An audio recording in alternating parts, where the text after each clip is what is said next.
Este é o capítulo 19 do livro de Joseph Murphy, e eu quero começar com uma promessa que pode parecer estranha agora, mas que vai se tornar o seu chão até o final desta conversa. Existe um ponto de virada na forma como você lida com o que te assusta, um detalhe que, uma vez compreendido, transforma o medo de um monstro gigante em uma simples sombra projetada na parede. O segredo que os grandes realizadores descobriram não foi a ausência do medo, mas a compreensão de que o medo é, antes de tudo, um pensamento na mente. E pensamentos podem ser substituídos. Neste capítulo, Murphy nos apresenta o medo como o maior inimigo da humanidade. Ele está por trás do fracasso, da doença e das relações que se quebram. É uma força que paralisa, mas que só tem o poder que nós mesmos entregamos a ela. O autor nos convida a olhar para o medo não como um fato externo, mas como uma reação interna. Ele diz que o medo é o pensamento negativo na mente subconsciente e que a cura para isso é o pensamento oposto: a confiança, a fé e o foco na solução. Imagine que a sua mente é um jardim. O medo é como uma erva daninha que cresce no escuro da dúvida. Se você ignora, ela se espalha. Se você tenta lutar contra ela com raiva, ela parece criar raízes ainda mais profundas. Mas se você joga luz sobre ela e planta a semente da confiança, a natureza do jardim começa a mudar. Murphy insiste que o medo é apenas uma crença no que não é verdadeiro. É uma imagem mental de algo ruim acontecendo. E o seu subconsciente, que é obediente, começa a reagir a essa imagem como se ela fosse real agora. E é aqui que o capítulo começa a nos mostrar o caminho da libertação. Ele não pede que você seja um herói de cinema. Ele pede que você entenda a mecânica da sua própria mente. Daqui a pouco, você vai perceber que o primeiro passo para vencer qualquer sombra não é fugir dela, mas fazer exatamente aquilo que você teme. Existe uma força que só aparece quando você decide caminhar na direção do que te assusta, e é sobre esse movimento que vamos falar agora. O capítulo traz uma frase de Ralph Waldo Emerson que serve como o alicerce de toda a transformação. Faça a coisa que você teme e a morte do medo é certa. Parece um conselho duro, mas Murphy o traduz com uma doçura profunda. Ele explica que quando você evita o que teme, o medo cresce na sua imaginação até ocupar todo o espaço. Mas no momento em que você decide enfrentar a situação, o poder do seu subconsciente se levanta para te apoiar. É como se a energia que você gastava fugindo fosse subitamente convertida em coragem para agir. Murphy nos conta que o medo é uma emoção negativa, que surge de um pensamento de incapacidade. Se você tem medo de falar em público, por exemplo, o seu subconsciente está rodando um filme onde você esquece as palavras, as pessoas riem e você se sente humilhado. O corpo reage a esse filme com suor frio e batimentos acelerados. O medo, portanto, é uma reação física a uma imagem mental. Então a lógica é simples, embora exija disciplina. Você precisa mudar o filme. O autor sugere que você comece a fazer a coisa que teme primeiro na imaginação. Antes de subir no palco, antes de ter a conversa difícil, antes de enfrentar o desafio, você deve se sentar em silêncio e projetar a cena do sucesso. Você deve sentir a alegria do resultado positivo. Quando você faz isso repetidamente, o subconsciente aceita essa nova imagem como a verdade dominante. E quando chegar a hora da ação física, você não estará mais lutando contra si mesmo. Você estará apenas seguindo um roteiro que já foi ensaiado e aprovado pelo seu interior. Mas e quando o medo é algo físico, algo que parece maior do que a nossa vontade? O capítulo nos leva para a história de um homem que tinha um medo paralisante de água. E a forma como ele resolveu isso nos mostra que o subconsciente não entende a diferença entre o que é real e o que é vividamente imaginado. Daqui a pouco, você vai entender como uma simples técnica de visualização pode reprogramar um trauma de infância e devolver a liberdade para alguém que vivia prisioneiro de uma memória. Murphy relata o caso de um homem que, quando criança, caiu em uma piscina e quase se afogou. Esse evento criou uma marca profunda no seu subconsciente. Anos depois, mesmo sendo um adulto bem-sucedido, ele não conseguia chegar perto de uma piscina ou do mar sem sentir um pânico incontrolável. Ele queria aprender a nadar, mas o medo era uma barreira intransponível. O autor, então, ensinou a ele uma técnica que podemos chamar de imersão mental. Ele instruiu o homem a se sentar calmamente 3 vezes por dia e imaginar que estava nadando. Ele deveria sentir a água fresca no corpo, o movimento dos braços, a respiração rítmica e a alegria de flutuar. Ele precisava tornar essa cena tão real na imaginação que o subconsciente começasse a acreditar que ele já era um nadador. Murphy explica que o subconsciente é como um gravador. Se você grava uma música de medo, ele toca medo. Se você grava uma música de domínio e prazer, ele toca vitória. Depois de algumas semanas praticando essa visualização, o homem sentiu um impulso irresistível de entrar na água. Ele procurou um instrutor e, para a surpresa de todos, aprendeu a nadar com uma facilidade incrível. O medo tinha morrido, porque ele foi substituído por uma nova impressão mental. O que aconteceu foi que a imagem do afogamento foi sobreposta pela imagem do domínio. O subconsciente simplesmente seguiu a nova ordem. Essa história nos ensina que o medo não é uma sentença vitalícia. Ele é um registro que pode ser apagado e reescrito.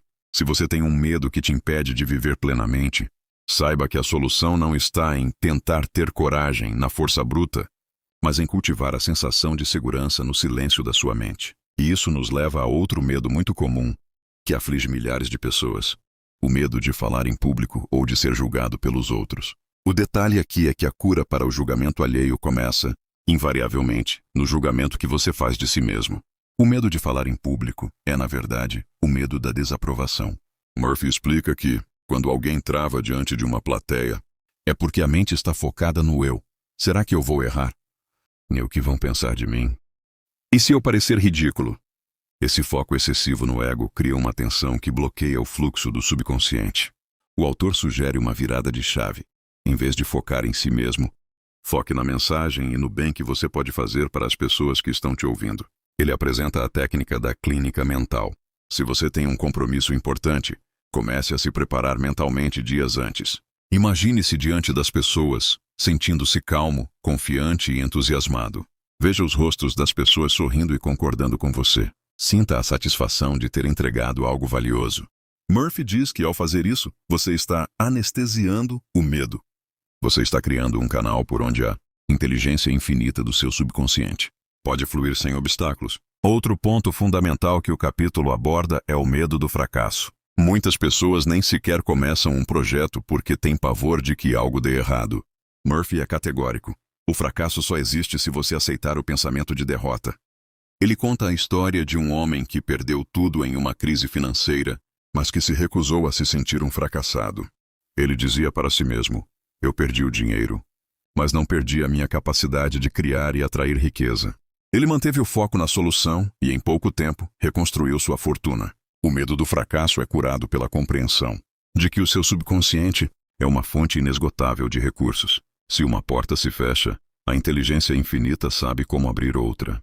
O problema é que, quando entramos em pânico, fechamos os olhos para as novas oportunidades. A calma é o estado em que o subconsciente trabalha melhor. Daqui a pouco, vamos explorar a diferença entre o medo que nos protege e o medo que nos adoece, porque entender essa distinção é o que vai te dar o discernimento necessário para não lutar contra a sua própria natureza. Murphy faz uma distinção muito importante entre o medo normal e o medo anormal. O medo normal é um instinto de sobrevivência, um sistema de alerta que Deus nos deu para nos proteger. Se você vê um carro vindo em sua direção em alta velocidade, você pula para a calçada. Isso é medo normal, é inteligência em ação. É o corpo reagindo instantaneamente para preservar a vida. Esse tipo de medo é bom e necessário. Ele é um amigo que zela por você. O problema, diz o autor, é o medo anormal. Esse é o medo que nasce de uma imaginação descontrolada. É o medo de coisas que não estão acontecendo e que, na maioria das vezes, nunca vão acontecer. É a preocupação crônica com o futuro. O medo de doenças que você não tem. O medo de perder o emprego sem motivo aparente. O medo anormal é como um curto-circuito no sistema. Ele consome energia, gera estresse e atrai exatamente aquilo que a pessoa teme. Porque o subconsciente entende a preocupação constante como uma ordem para manifestar aquela realidade. O medo anormal surge quando deixamos de confiar nas leis da vida e passamos a acreditar no caos. Murphy explica que a cura para o medo anormal é a substituição. Você não consegue simplesmente parar de ter medo, mas você pode escolher pensar em algo diferente.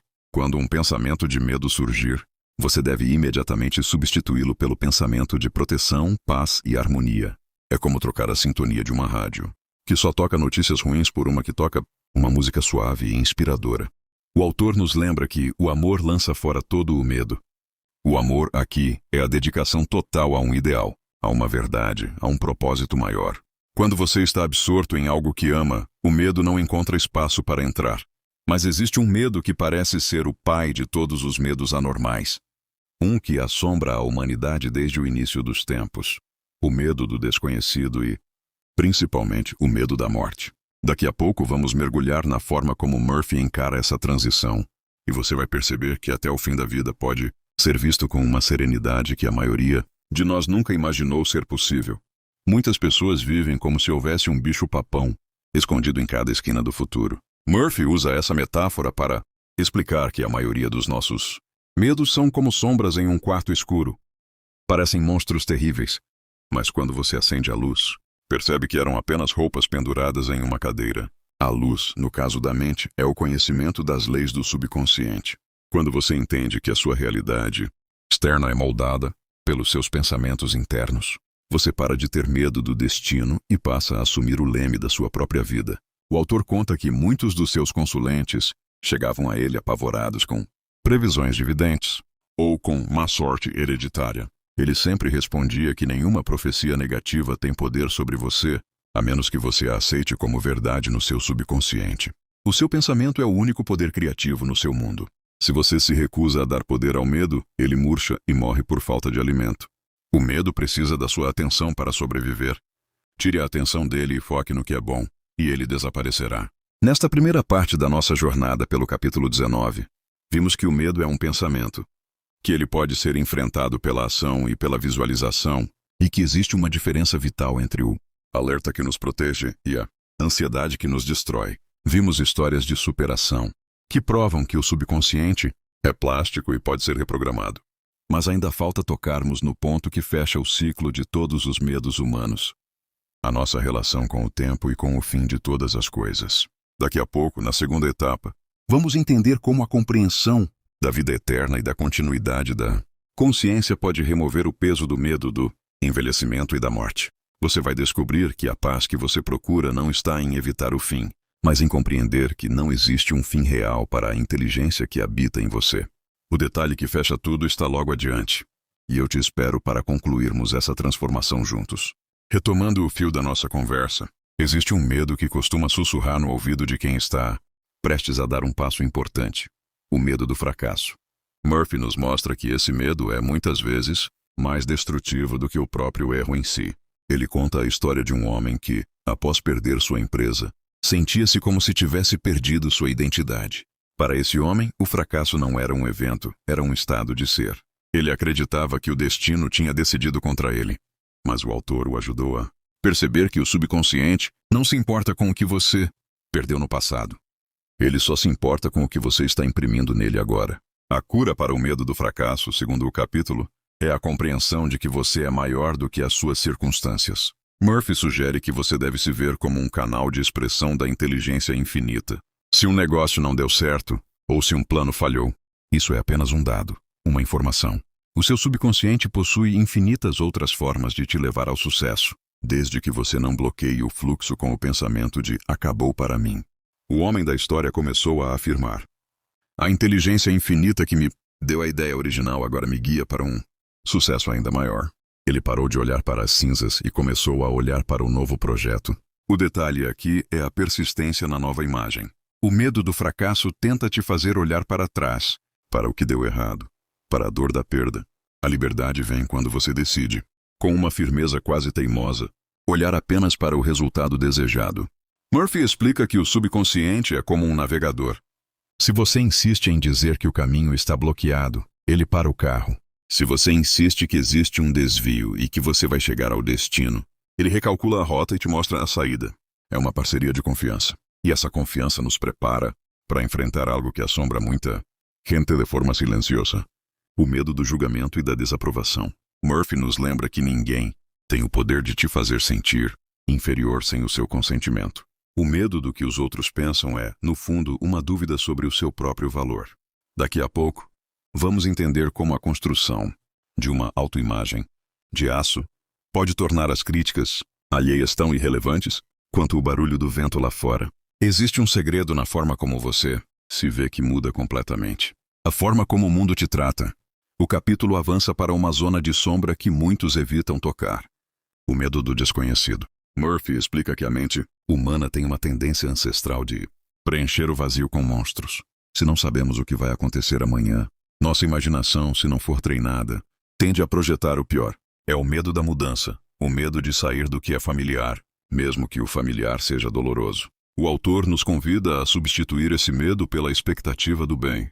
Ele diz que o desconhecido é, na verdade, o campo de todas as possibilidades. Imagine que você está diante de uma porta fechada. O medo anormal te faz acreditar que atrás dela existe um perigo mortal. A fé, alimentada pelo conhecimento do subconsciente, te faz saber que atrás daquela porta existe a próxima etapa do seu crescimento. Murphy sugere que você deve saudar o novo com alegria. Ele ensina que, ao enfrentar uma mudança inevitável, você deve afirmar: eu sei que todas as coisas cooperam para o meu bem. Estou sendo guiado pela harmonia divina e o meu futuro é brilhante. Ao fazer isso, você tira o poder da incerteza e o coloca na lei da ordem.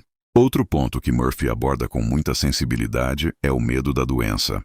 Ele explica que muitas pessoas adoecem simplesmente porque vivem em um estado de expectativa mórbida. Elas leem sobre sintomas, ouvem histórias de enfermidades e começam a projetar aquilo em seus próprios corpos. O subconsciente, que controla todas as funções vitais, acaba aceitando essa sugestão de doença e começa a manifestar os sintomas. A cura, portanto, não é apenas física, é mental.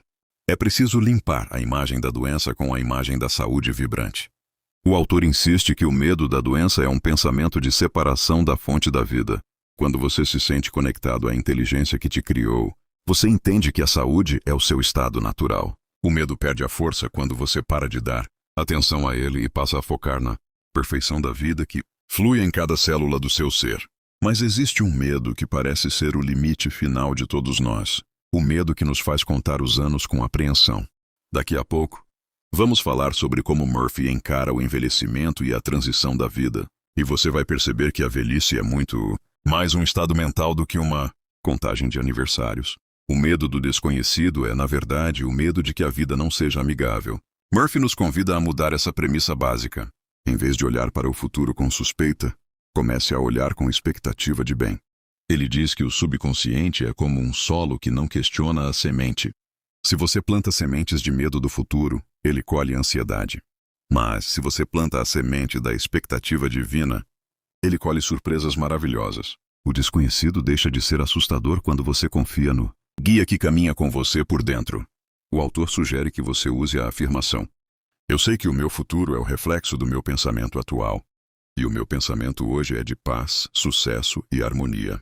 Ao fazer isso, você está literalmente construindo o seu amanhã. O medo do que virá é substituído pela alegria de saber que você é o arquiteto do seu destino.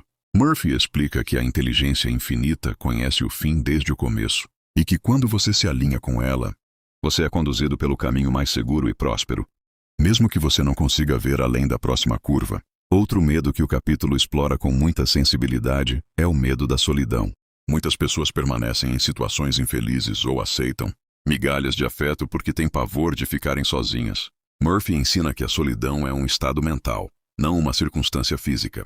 Você pode estar rodeado de pessoas e se sentir sozinho, ou estar sozinho e se sentir em comunhão com toda a vida. A cura para a solidão é descobrir a companhia da presença dentro de si. Quando você se sente completo por dentro, você atrai naturalmente as conexões certas por fora. O medo da solidão morre quando você percebe que nunca está realmente só, pois a inteligência que move as estrelas é a mesma que habita o seu coração.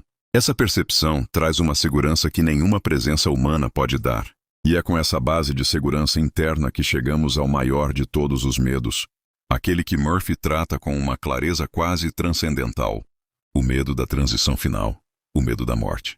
Daqui a pouco vamos entender por quê. Para o subconsciente, a morte não é um fim, mas apenas uma mudança de frequência. O medo da morte é, para Murphy, o resultado de uma visão limitada da vida. Ele explica que a vida é um fluxo contínuo, uma energia que nunca morre, apenas muda de forma. O seu subconsciente é a sede da sua consciência eterna. E ele não conhece a morte. O medo da transição final surge quando nos identificamos excessivamente com o corpo físico, esquecendo que somos seres espirituais vivendo uma experiência humana. O autor nos convida a ver a morte como uma graduação, uma passagem de um plano de existência para outro, mais elevado e luminoso. Ele conta que muitas pessoas idosas sofrem com o medo do envelhecimento e do fim, sentindo-se inúteis ou descartáveis. Murphy rebate isso com força. Você é tão jovem quanto se sente. e tão útil quanto os seus pensamentos de serviço e amor. O envelhecimento do corpo não significa o envelhecimento da alma. Na verdade, os anos podem trazer uma sabedoria e uma clareza que a juventude desconhece. O medo da morte é curado pela compreensão da continuidade da vida. Quando você aceita que a sua essência é indestrutível, o fim deixa de ser um abismo e passa a ser um horizonte. Murphy sugere que olhemos para a natureza. A semente morre para que a planta nasça. O dia morre para que as estrelas apareçam. A vida está em constante renovação. Ele ensina que devemos abençoar a nossa jornada e confiar que a mesma inteligência que nos trouxe a este mundo cuidará de nós na transição para o próximo. Essa confiança remove o peso da angústia e nos permite viver o presente com uma intensidade e uma gratidão muito maiores. O medo da morte é, no fundo, o medo de que a vida não tenha sentido, mas quando você descobre o poder do seu subconsciente, você descobre que o sentido é a própria expansão da consciência. Ao remover esse medo mestre, todos os outros pequenos medos começam a perder a força. Se nem a morte pode te destruir, o que pode um julgamento alheio, uma crise financeira ou um desafio profissional? A libertação total acontece quando você se ancora na eternidade. Daqui a pouco vamos chegar ao ponto de virada final, onde Murphy resume a grande lição. Como o amor e a verdade são os antídotos definitivos para qualquer sombra. O detalhe que transforma o monstro em fumaça está prestes a ser revelado. Chegamos agora ao momento em que o capítulo 19 nos entrega a chave mestra da libertação. Murphy retoma a ideia de que o medo é uma sombra. E sombras não têm substância própria. Elas são apenas a ausência de luz. O ponto de virada que prometemos no início é este. O medo só existe enquanto você acredita que existe um poder fora de você capaz de te prejudicar. No momento em que você aceita que o único poder criativo no seu universo é o seu próprio pensamento em harmonia com a inteligência divina, o medo perde o seu objeto. Ele se dissolve porque não tem mais onde se apoiar. O autor nos lembra que o amor lança fora todo o medo. Esse amor não é um sentimento romântico, mas uma adesão total ao bem, à verdade e à vida. Quando você ama a verdade de que é um ser protegido, guiado e suprido, o medo não consegue coexistir com essa vibração. É como tentar manter o gelo em uma sala aquecida. Murphy insiste que devemos praticar a presença de Deus em todos os momentos. Isso significa lembrar-se constantemente de que existe uma força maior, agindo a seu favor, transformando cada obstáculo em degrau e cada desafio em oportunidade. O medo é curado pela atenção focada. Se você foca no problema, o medo cresce. Se você foca na solução e na proteção divina, o medo murcha. Murphy conta o caso de uma mulher que vivia apavorada com a ideia de que algo ruim aconteceria com seus filhos. Ele a ensinou a substituir essa preocupação por uma oração de proteção, visualizando-os cercados por uma luz de segurança. Ao mudar o foco da preocupação para a bênção, ela não só se acalmou, como percebeu que a atmosfera da sua casa mudou, tornando-se mais leve e harmoniosa. O subconsciente dela parou de projetar desastres e passou a projetar paz. A grande lição é que você é o mestre da sua imaginação. O medo é o uso incorreto da imaginação. A fé é o uso correto. Você tem o poder de escolher qual filme quer rodar na tela da sua mente.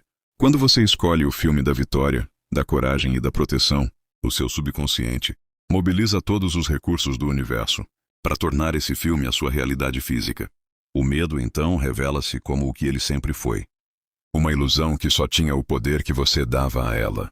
E assim concluímos a nossa jornada pelo capítulo 19. Murphy nos deixa com uma sensação de soberania sobre o nosso próprio destino.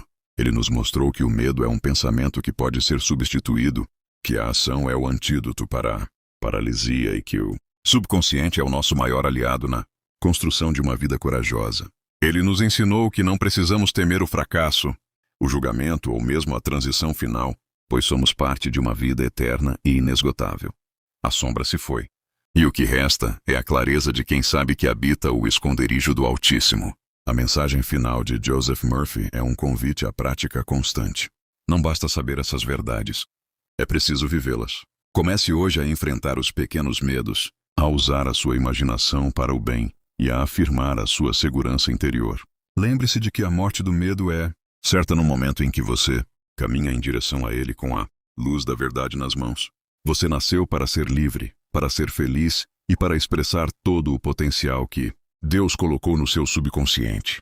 O medo foi apenas um professor severo que te obrigou a descobrir a força que você não sabia que tinha. No capítulo 20, vamos dar o passo seguinte e entender como o subconsciente pode nos manter eternamente jovens em espírito, independentemente da idade cronológica. Vamos descobrir como manter a chama da criatividade e do entusiasmo acesa para sempre. É a continuação natural desta libertação que vivemos agora. Se esta conversa trouxe um pouco de luz para as suas sombras, eu te convido a seguir imediatamente para o próximo capítulo. Não deixe essa chama apagar. Continue mergulhando nessas leis, pois cada página é um novo degrau na construção da vida maravilhosa que você merece ter. O seu subconsciente está pronto para o próximo comando. Vamos adiante? Resumindo, o medo como pensamento. O medo não é um fato externo, mas uma reação mental que pode ser substituída por pensamentos de confiança e fé. Enfrentamento e visualização. A técnica de fazer o que se teme e a visualização criativa reprogramam o subconsciente, transformando traumas e bloqueios em domínio e sucesso. Medo normal versus anormal. O medo normal nos protege, enquanto o anormal, ansiedade, nasce de uma imaginação descontrolada e deve ser curado pela substituição de foco. Eternidade e libertação. A compreensão da continuidade da vida remove o medo da morte e do envelhecimento, revelando que o amor e a verdade são os antídotos definitivos para qualquer sombra.